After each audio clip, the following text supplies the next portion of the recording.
¿Cómo están? ¿Cómo están? Buenas tardes. Un gusto estar aquí con ustedes nuevamente. Un miércoles más para platicar. Venimos regresando aquí de la Navidad. Por fin, algo bonito. Nosotros anduvimos visitando a la familia de Paula. Nos tocó ir a tierras guanajuatenses en Irapuato. Ir a Pittsburgh. Ir a Pittsburgh, ciudad hermosa, por cierto. Irapuato me gusta mucho. No es sarcasmo, es en serio. Sí tiene cosas bonitas. Y se come bien. Se come bien, la verdad. Espectacular. Se come bien. Qué bueno. Bienvenidos a Adolfo Ríos por Dos. Vamos a hablar y a platicar nuevamente con todos ustedes. Muchas gracias por seguirnos. Otro programa más. El tiempo está volando. Volando, caray. Pasa rapidísimo. Cada vez nos vemos más jóvenes, ¿verdad? Pero sigue pasando el tiempo. ¿De qué vamos a platicar hoy? Hoy, pues retomando un poquito un tema que la gente también nos va preguntando mucho, es de las finales. O sea, tu primera final fue con Pumas, tu segunda final fue con Necaxa, pero bueno, o sea, en tu carrera futbolística fue Pumas, Veracruz. En Veracruz no tuviste final, ¿verdad? O sea, ahí no llegaste a final con Veracruz. No, fíjate que increíblemente tocas un tema muy interesante. Porque hace frío, perdón, me estoy tomando mi cafecito para andar activo 24/7. Porque estamos hablando de que Veracruz tuvo grandes equipos. ¿Cómo se llama? La marea roja, la porra, ¿no? La marea roja. Mira, hoy vengo de rojo, de mis tierras natales. Sí. Entonces, realmente la tiburomanía fue un fenómeno. Allá la gente tenía que quedarse a dormir días antes de que abrieran las taquillas para poder llegar al estadio. Era una cosa impresionante. Y es grande el estadio, ¿no? O sea, ¿cuánta gente le entrará? Mira, ahorita está derribaron al estadio, están en esa situación de reconstrucción. Pero en su momento. Pero el Pirata Fuente, icónico, inolvidable, por supuesto, a los que nos tocó participar ahí. Soy el portero en toda la historia del Veracruz que más partidos oficiales tiene en el estadio Pirata Fuente. Entonces, o sea, no rompió nadie ese récord después de que tú te fueras de Veracruz. No. Y ni romperán, ¿no? Pues ya el estadio ya no está. Ya fue. Sí, ya quedó inmortalizado. Había grandes equipos. Llegamos a calificar en 2 ocasiones. Pero no conseguimos, solamente pasamos la primera ronda en una ocasión de liguilla. Y después ya hasta ahí llegamos. Hasta ahí se fue. Pero había grandes equipos. Pero repito, en la situación que hemos platicado de Veracruz, Veracruz merecía mucho mejores resultados de los que hubo. Desafortunadamente, la situación de la fiesta... Sí, pues sí, al ser puerto y había jugadores que de verdad la agarraban. Entonces, claro. ahí faltó madurez de liderazgos y personalidades de todos los que estábamos en ese entonces para poder sumarnos a un proyecto que hubiera dado mucho más satisfacciones que la gente de Veracruz se merecía. Después de eso, increíblemente, cuando estuve en Veracruz... ¿Cuántos años? 7 años. 7 años en Veracruz. Fue cuando más tiempo estuve en selección nacional. Okay. En convocatoria de selección nacional, jugando Copas América, jugando eliminatoria mundialista, jugando no solamente torneos internacionales con selección nacional, jugando la Copa USA, donde salimos campeones con la Copa USA. Entonces, realmente fue una época muy, muy padre, pero no nos tocó jugar finales. Después la siguiente final fue con Necaxa. ¿En Necaxa cuántos años estuviste? ¿También como 5? Estuve 3 años en Necaxa. ¿Y tuviste 2 finales? Nos tocó jugar 2 finales. Okay. La primera final que nos toca jugar es contra Toluca. Habíamos ganado de locales 1-0. Y vamos de visitantes y empezamos el partido y empezamos ganando 1-0 en el estadio de Toluca, la Bombonera. ¿El Necaxa ahí en ese momento jugaba en el Azteca también? Jugábamos en el Azteca. Okay. Jugamos en el Azteca. Entonces, en ese momento, con el 2-0, Toluca necesitaba 3 goles porque el gol de visitante ya contaba. ¿Y ahí crees que también otra vez esa situación de haber llegado con tanta ventaja que llegaron otra vez medios confiadones y así, o no crees que haya sido tanto? Hubo muchos temas y cuando pasa el tiempo regularmente buscamos algunas salidas. que tienen que ver de repente con algún tema arbitral, todo esto, pero no hay pretextos. Las cosas se escriben y se ganan o se pierden en la cancha. Sí, sí, de acuerdo. Entonces siempre hay equivocaciones. Así como un jugador se equivoca, un árbitro puede equivocarse también. Y eso es parte del fútbol y parte de la vida misma. Pero cuando pensamos nosotros, no porque nos hayamos confiado, sino porque de verdad en la Bombonera está demasiado cerca la gente y la presión que ejerció para que el equipo de Toluca se motivara, la verdad fue impresionante. Ahí sí no tuve nada que ver con la situación, que nos dieron la vuelta. Ahí fueron cosas ajenas. Y ahí no tuvimos nada que ver en la cuestión de la final. Ajá. Pero fue muy doloroso, porque teníamos una gran oportunidad de ser campeones ya con la ventaja que teníamos y con el equipo que teníamos. Oye, ¿y ahí Necaxa cuánto tiempo tenía de sequía? O sea, ¿de campeonato mucho o no tanto? No tanto, porque en esa época Necaxa... Sí, era de los buenos, de los frecuentes, sí, ¿no? Tuvo ganadores. una década de campeonatos muy importante. Ok. Al grado, el entrenador era Raúl Arias, al grado de que el siguiente torneo volvimos a llegar a la final. Que esto fue en el 98. Fue en el 98. 98. O sea, en el 98 jugamos dos finales. Órale. Con Necaxa. Sí, hubiera estado bueno el bicampeonato. Sí, hubiera estado padre. Pero la siguiente final fue contra las Chivas en el Estadio Jalisco. Y tengo muchos recuerdos de eso porque en ese estadio yo debuté en Primera División. Ese fue el primer partido donde jugaste, o sea, donde debutaste con los Pumas, contra las Chivas, ok. Y años después, muchos años después, volví a ese estadio en donde ya habíamos empatado en el partido de ida en la final. Habíamos empatado 0-0 contra Chivas. Y lógicamente, la verdad, Chivas tenía un equipazo. Tenían excelentes jugadores, no nada más el Tiburón, Camilo. En la media cancha tenían a Ramoncito, tenían al Matador Martínez, tenían a Ramón Ramírez, adelante tenían a Peláez, a Luis García, o sea... Las Chivas. Tilón Chávez, o sea, tenían un equipazo. Entonces empatamos en el partido de ida a ceros en el Estadio Azteca y literalmente llegamos allá y no éramos favoritos para nada. El estadio estaba... No tenían nada. O sea, el estadio estaba repleto. Sí. Repleto, había mariachis...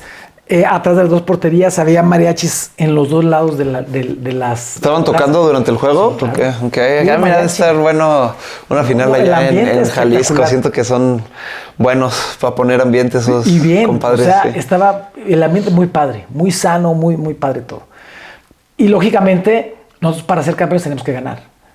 Entonces, hay una jugada que lógicamente fue un parteaguas en esa final.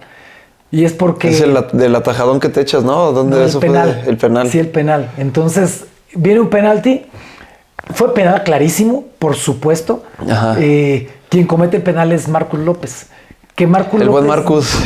Ya tenía tiempo nosotros de conocerlo. Ya habíamos sido compañeros de selección nacional. Teníamos una gran... Era duro, ¿no? Él para patear. Sí, y estaba jugando el de central. Ok, no, entonces, pues con más razón. Porque él empezó como medio de contención, pero acá jugaba de central y lo hacía muy bien. Pues un tipo alto, fuerte, bien, y bien ubicado siempre, y con el balón muy bien. Pero en esa jugada viene un balón en el que sale dentro del área y sale altísimo el balón. Y entonces Joel Sánchez, el Tiburón, que es gran amigo y les mando un abrazo, por supuesto, va a recibir el balón con el pecho y Marcus en lugar de quedarse tranquilo y esperar a que reciba porque estaba a espalda a la portería, busca con el pie pasar y le pasa por encima de la cabeza. O sea, le tira un patín en la cabeza. Sí, le da con la cadera y Tiburón inteligentemente cubre el balón, entonces choca a Marcus y le hace el penal. Sí. Entonces ahí literalmente se iba a escribir la historia. Sí, iba a cerrar el broche ya ahí. Olvídate. O sea, ya no se iba a alcanzar. Y eso era en el primer tiempo. Entonces viene la situación en la que estaba Carlos Hermosillo con nosotros en Necaxa. Entonces, y también tenemos a Guinaga, tenemos un gran equipo también. Echaba Cabrera, o sea, un equipazo. Y entonces se acerca Carlos Hermosillo a mí, porque siempre que me iban a tirar un penal, él se acercaba y me preguntaba, ¿a qué lado te vas a tirar? Porque él se ponía de ese lado. Si yo llegaba a atajar el penal, Entonces el primero que llegaba corriendo para despejar el balón en caso de que quedara ahí era él. Oye, que ese dato, o sea, haciendo un pequeño paréntesis, también está muy interesante. O sea, como portero, desde que sabes que es penal, ¿tú ya tienes muy en claro a dónde te vas a ir? ¿O decides en el momento? Sí. ¿O cómo, o sea, o te avientas que porque si no, no llegas, ¿no? O sea, ¿cómo...? Sí, yo en el momento en el que venía un penal que sabía quién lo iba a tirar, yo ya sabía dónde me iba a tirar. Ok. Así, por ¿y cómo, o sea, qué era lo que hacías para decidir qué factores tomabas en consideración o nada más decías, presiento que lo va a tirar? De conocer al jugador. Okay. Entonces, yo sabía que el penal lo iba a tirar Luis García. Porque era el que tiraba los penales. Sí. Pero yo a Luis García le había atajado 2 penales en otros equipos. Ok. Entonces, cuando él llega y veo yo que está él cerca, le digo yo a Carlos Hermosillo. Le digo, me dice, ¿quién lo va a tirar? Me dice Luis García. Le digo, voy a la derecha. Me dice, perfecto. Y de repente volteo, ya cuando Carlos se iba yendo, y veo que el que agarra el balón es Coyote. Alberto Coyote. Y entonces le digo, Carlos, ven. Ajá. Y se regresa y me dice, ¿qué pasó? Le dije, no lo va a tirar él, lo va a tirar Coyote, voy a mi izquierda. Ok. Me dice, excelente, perfecto. Y ya se va del lado izquierdo. Y entonces llega ahí Coyote, tira el penal, lo tira a la izquierda y lo atajo. Y el que termina sacando el balón es... Hermosillo, o sea, entonces, planeado, salió a la perfección. Entonces de ahí viene el tema. Marcos, por supuesto, que llegó. Y pareja, gracias. Porque me decía cuando cometió el penal, me decía, pareja, por favor, para el penal. Y dije, Marcos, es lo que soñamos todos. Entonces, sí, claro que sí. Dalo por hecho, Marcos, no te preocupes. Y bueno, atajamos ese penal y después en el segundo tiempo, Chava Cabrera afuera del área hace un disparo espectacular pegado al poste. El Pulpo Zúñiga era el portero de Chivas y hacemos el primer gol. De ahí se ve la luz apretando, pero seguían apretando. Ellos no tenemos a Montes de Oca en la defensa, a Almaguer en la defensa. Entonces nos estaban ahora sí que apedreando el rancho. Sí. Todo el tiempo y con jugadas complicadas, y nos para un lado, para otro lado. Y antes de terminar el partido, con el 1-0, o sea, la moneda estaba en el aire. En Guadalajara, con la calidad de los jugadores que tenían, en cualquier momento podía haber un empate y listo. Sí. Pero el estadio se empezó a callar. Los mariachis empezaron a dejar de tocar. Ya sentados viendo el partido. Sí, entonces, cuando se empieza a sentir eso, viene una jugada en la que recuperamos el balón, que la recupera Aguinaga casi dentro del área o dentro del área de Chivas. Amaga y se la da a Hermosillo, que entra completamente solo. Y cuando Hermosillo va a patear, llegan barriéndose Joel Sánchez y el Pulpo se avienta. Ajá. Amaga y le toca el balón a Sergio Vázquez, ya sin portero, solito todo, que nomás la empuja. Cuando mete ese gol, en ese momento dije, vamos a ser campeones. Sí. Estaba por terminar el partido. Sí, y la motivación a tope, o sea, sí había gente, aunque la gente no crea, sí había gente de Necaxa en la tribuna. Porque decían que nos iban y los saludábamos de mano. Sí, los 3 personas. No, pues sí, había mucha gente. Había mucha gente que estaba, lógicamente, todos juntos, sí, festejando el gol. Sinceramente, cuando cayó el gol, como nuestra porra estaba hasta el otro lado del estadio de la otra portería. Sí. Entonces, yo no escuché... ovación. Entonces, cuando yo hasta volteé a ver al árbitro y dije, sí marcaron el gol, porque era un lunarcito nada más de gente que estaba festejando y todo el estadio estaba callado. No, y luego el uniforme pues hasta se confundía un poco con el de Chivas, ¿no? O sea, me imagino de la gente pues también eres blanco y rojo. Sí, pero era más blanco y no venían líneas. Porque o sea, era casi blanco completo. Con un módulo diferente precisamente para que no hubiera confusión. Y entonces en ese momento nos juntamos ahí afuera del área con Almaguer, con Montes de Oca, con el Chema Higareda y nos abrazamos ahí y dijimos, ahora sí vamos a ser campeones. Ajá. Todos ellos habían estado en la final anterior. Exactamente. Entonces viene la cuestión todavía siguió el partido, unos minutos que faltaban nada más, por supuesto estábamos concentradísimos, pero ya, a diferencia de otras finales, ya con experiencia en finales. Sí, claro, pues ya era tu tercera final. Exactamente. Entonces viene el silbatazo del árbitro.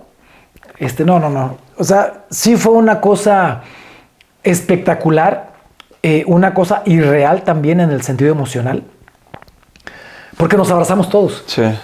De repente yo siento que alguien me levanta y el portero nuestro, que estaba, uno de los 3 porteros que teníamos, el monstruo Álvarez, Alejandro Álvarez, porque también estaba mi pareja Raúl Orbañanos. Okay. Entonces, pero el Monstruo Álvarez me levanta. Entonces, cuando me levanta, yo quedo prácticamente con todos los jugadores también festejando. Sí, me acuerdo de esa foto. Sí, y cuando estoy así, ya que él me está, pues, porque ligerito no estaba, ¿no? Entonces, sí. ya cuando me empieza a bajar, bajo y escucho que alguien me grita Pepe. Entonces, en Uruapan, todo el mundo me conoce por sí.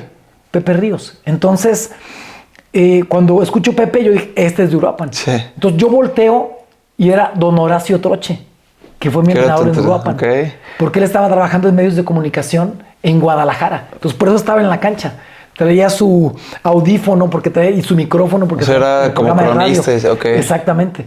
Entonces, cuando lo veo, literalmente, don Horacio, y lo abracé. Comenzamos a llorar de emoción los dos porque ya don Horacio siempre estaba al pendiente de todo lo que me pasaba en el fútbol. Y ya había platicado yo con él, fue una de las personas con las que platiqué cuando aquella final, en donde el carácter que él tenía, que él fue capitán de su selección uruguaya en un mundial en su país. Entonces, imagínate, en el 66. Sí. Entonces, literalmente, fue una de las personas que más quise como entrenador, como amigo. Como sí, pues fue el que te formó inicialmente, ¿no? A fin de cuentas. Sí. Entonces, ahí lo abracé, nos fuimos a llorar de emoción juntos. No se escuchaba ningún otro festejo, toda la gente callada en el estadio. Entonces, pero ahí... Los mariachis ya yéndose. Sí, ahí, fíjate, cumplí un propósito. La primera final que perdí fue en el 87. La segunda fue en el 98. Ok. Entonces, salí campeón en el 98. Entonces, fueron 11 años. 11 años para 11 poder años de estar trabajando, disciplinado, comprometido, esforzado, con sacrificios que en el fútbol se hacen, que platicaremos de eso más adelante, pero para llegar a ser campeón. 11 y en años ese es momento, mucho tiempo para seguir con la motivación y con el compromiso. Pero es un mundo. Y cuando salgo campeón en ese momento, haz de cuenta que si yo estaba cargando algo pesadísimo, en ese momento me sentí liberado. Sí, claro. Es como cuando estás en tu trabajo, que estás chambeando y dices, hijo, ¿cómo me ha costado trabajo durante tantos años llegar a este momento en el que consigues por lo que trabajaste tanto tiempo? Y entonces te sientes liberado. Liberado, sí. Sí, pues eso de quitarte el peso de encima, pues es algo increíble, la verdad. O sea, de cuando cumples un objetivo, cuando logras algo, cuando por fin superas algo para lo que llevas mucho tiempo haciendo, sí ha de ser algo pues muy padre de sentir, la verdad. Pues 11 añitos motivado, muy bien, mucha disciplina, como dices, caray. Pero ahí, por ejemplo, ya, ahora sí que probamos las mieles de la victoria en un campeonato. Sí. Y entonces ahí dices tú, híjole, ya lo probé, vi lo que se... Quiero más. Quiero más. Exactamente. Esa es la situación. Y lógicamente, hablando de las mieles, ¿verdad? Que ya viene el tema de Año Nuevo, pues desearles a toda la gente, a todas las familias, que de verdad tengan ese compromiso de lo que representan los deseos para el siguiente año. Sus metas, propósitos. Y con el metas y propósitos que bien mencionas, la unión familiar. Sí, sí, es bien importante. Abracen a sus papás, abracen a sus hijos, a sus hermanos, perdonen, suelten, superen. Vida es una, ¿no? Y el tiempo, como vemos aquí, cada miércoles se nos pasa volando y ni cuenta nos damos y llevan meses de este proyecto, pues no dejen pasar cosas por rencorcillos que ya ni se acuerdan por qué se enojaron, caray. Exactamente. Entonces, y que Dios los bendiga, que la presencia del Señor esté en cada una de las casas de las familias, que sepan que estamos tomados de la mano de Dios, que sepan que con nuestras fuerzas podemos conseguir cosas, pero cuando nos tomamos de la mano de Dios conseguimos cosas de una manera mucho, mucho menos complicada, porque tenemos un respaldo eterno. Sí, claro. Nuestros mejores deseos. Feliz año nuevo próximo de Adolfo Ríos por 2. Nos vemos. Nos vemos la próxima semana. Gracias.